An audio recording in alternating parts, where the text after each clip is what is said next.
Let's go. I don't really think I actually got to say my opinion on the finale, so that's what I'm gonna do. Okay, do it. For the season in general, I think the season did an amazing job really having me question Dexter for the first time. I was never rooting for Dokes or LaGuerta in previous seasons to catch him. Like, never. Of course not. Like, you want Dex to get away with literally everything. Its season did an amazing job having me root for Angela, and I wasn't necessarily rooting for him to get caught or die, even though I kind of did want that in the finale. But for the first time, I was okay with him being caught, which is awesome, because I think thinking Dexter is this hero, he shouldn't get caught, he shouldn't die, is just wrong, I think. And it's easy to forget that sometimes because he's our protagonist, but he's really like an anti-hero. I don't even know what you would call him, but he's a killer. Like, even though he kills bad guys, there's such collateral damage and innocence as well. Like when Harrison says, "Open your eyes and look at what you've done," is the moment where I think fully I was okay with him dying. And I don't know, I just think that anyone who thinks that him dying is bad is because they don't understand that he's really not this good of a guy. Like, he broke the code so many times. We talked about this last episode, how in the beginning of the series, in the original series, the code was kill bad guys. It was kind of sold to you as kill bad guys who escape whatever jail. Escape you know the what I mean? law, Like the law, right? And then the code kind of like he ends up trying to like beat Deb and LaGuerta to it. Like they're really trying to get these bad guys. Actively messing with the investigation so that he can get them on the table. Right.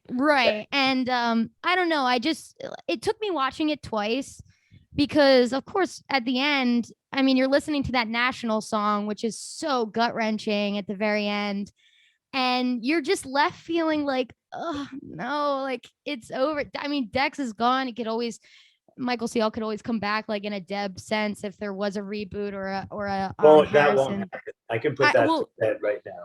I was gonna say that because the Michael C. Hall interview I read, he was like, if anything, this was the closure he needed for people to stop kind of asking him over. Yeah, no, it's done. First of all, I just want to say, to everyone, to your peeps who listen, I came onto this thing not knowing what your opinions would be of the finale. Right. And on the tail end of a lot of backlash. So part of me was like, look, whatever it is they feel, I'm going to listen and I'm going to, absorb it. Mm-hmm. And you have every right to, if you had turned around and said like, the worst, man, how could you do that? Then we'd have, hopefully a constructive debate about it. But I appreciate that you guys feel the way you do, because that was the intention. It's right.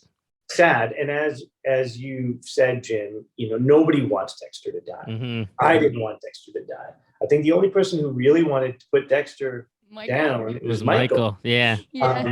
And he has lived these 10 years since the finale with this thing where it doesn't feel resolved. I'm not happy. There's no other reason to come back. Right. And honestly, it was Clyde called me, and Michael and Clyde called me in the same day separately to ask me to do the show. And when Clyde called me, my heart raced, and I was like, "Oh my God, this is amazing!" I'd be honored. First of all, thank you for asking me. They could have asked anyone, and I would be honored. And the first was like, "How does Michael feel?" And he was Clyde said, "Michael wants this, he's excited."